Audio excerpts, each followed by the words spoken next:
কৃষক বন্ধুদের জন্য 10,000 টাকা মাসে দিই। ভাগ চাষি এমনকি যার 1 কাঠাও জমি আছে তাকেও 4,000 দিই। আর ক্ষেত মজদুর যারা কোনোদিন কিছু পেত না, এবার থেকে তাদেরও আমরা দিচ্ছি 4,000 টাকা করে দুবার বছরে। আলু চাষিদের জন্য ইন্স্যুরেন্স করা হয়েছে, কোনো রকম আলু নষ্ট হলে, পচে গেলে, পোকা লাগলে সে টাকা আপনারা ফেরত পাবেন। মাথায় রেখে দিন, গভর্নমেন্ট করে দেবে এটা আপনাদের। এটা আমি এই পলিসি করেছি অলরেডি, না করে বলছি না। 2, যুবসাথীরা যারা টাকা পাচ্ছেন আরও যদি অ্যাপ্লাই করেন পাবেন, এবং আপনাদের চাকরির সন্ধান করে দেওয়ার দায়িত্ব আমাদের।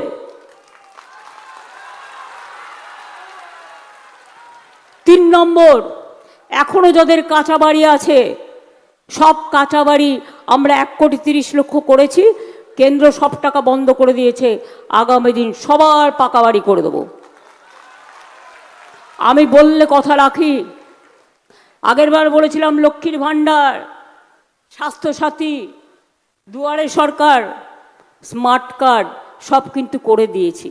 আমরা করে দেখাই, আমরা মিথ্যে কথা বলে পালাই না ভোটের পর।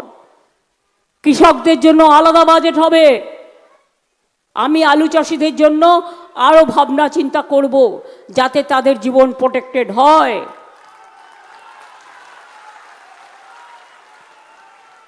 আপনারা আলু না, এবারে 30-40% আলু বেশি জন্মেছে, খুব ভালো। লক্ষ্মী ঘরে ঘরে, আপনারা ভালো থাকুন। ইউপিতে আমাদের বস্তার থেকে বেচা বলছে 40 টাকা কমে বিক্রি করে, আমরা কিন্তু সেটা করি না। আপনারা নয়দায় কি করছেন? মেয়েদের পর্যন্ত ধরে ধরে পেটাচ্ছেন, আর এখানে যুদ্ধের কামান নিয়ে এসছেন, যেন মনে হচ্ছে ইলেকশনটাই যুদ্ধ করে সবার ভোট রুখে দেবেন। তা কিন্তু হবে না। বাংলার মানুষ লড়তে জানে। আমার যে ইনকাম ট্যাক্স করে তার বাড়িও ইডি রেড করেছে। আমাদের প্রার্থী দেবাশিস কুমার, তাকে 16 ঘন্টা আটকে রেখেছে, ক্যাম্পেইন করতে দেওয়া হয়নি। প্রত্যেকটা কেস হবে, জেনে রাখুন। ছেড়ে কথা বলার লোক আমরা নই, আমরা রেকর্ড করে রাখছি।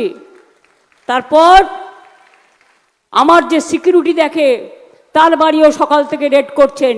তার মানে আপনারা কি আমায় খুন করতে চান না হত্যা করতে চান? আমাকে খুন করলে যদি আপনারা বাংলা পান, চেষ্টা করে দেখুন না। সিপিএম আমলেও অনেকবার খুন করার চেষ্টা করা হয়েছে, আর সেই সিপিএমই তো আপনার এখন দোসর হয়ে গেছে। পচা সিপিএমগুলো সব এখন আপনাদের ওখানে গিয়ে জুটেছে, তাদের বুদ্ধিতে কাজ করছেন। এরপর বলে রাখি, আমরা সব বাড়িতে বাড়িতে পানীয় জলও পৌঁছে দেবো। 1 কোটি বাড়িতে পৌঁছেছে, ওরা টাকা বন্ধ করে দিয়েছে, আমরা করে দেব। 25% দিয়ে সরকারি কর্মচারীরা পেয়েছেন, 4% দিয়ে যেটা আমরা ডিক্লেয়ার করেছিলাম এপ্রিল মাসে সেটাও হয়ে যাবে, সেটাও ইনস্ট্রাকশন দেওয়া হয়েছে ছেড়ে দিতে। পশ্চিমবঙ্গ একমাত্র রাজ্য যেখানে পেনশন আছে, অন্য কোনো রাজ্যে দেশে নেই। বয়োজ্যেষ্ঠদের পেনশন থেকে 25% টাকা আগেই দিয়ে দেওয়া হচ্ছে, যাতে তারা তাদের শরীরটাকে ঠিক রাখতে পারে। তাদের জন্য, গভর্নমেন্ট অফিসারদের জন্য, সরকারি কর্মচারীদের জন্য আলাদা হেলথ স্কিম আছে। আর আমাদের জন্য, সাধারণ মানুষের জন্য 5 লাখ টাকার স্বাস্থ্যসাথী আছে। বিনা পয়সায় খাদ্য, বিনা পয়সায় স্বাস্থ্য, বিনা পয়সায় শিক্ষা। কোথায় পাবেন? এমন রাজ্য কোথাও খুঁজে পাবে না কো তুমি। সকল রাজ্যের সেরা, সে যে আমার বঙ্গভূমি, সে যে আমার জন্মভূমি, সে যে আমাদের জন্মভূমি। এবিপি আনন্দ, এগিয়ে থাকে, এগিয়ে রাখে।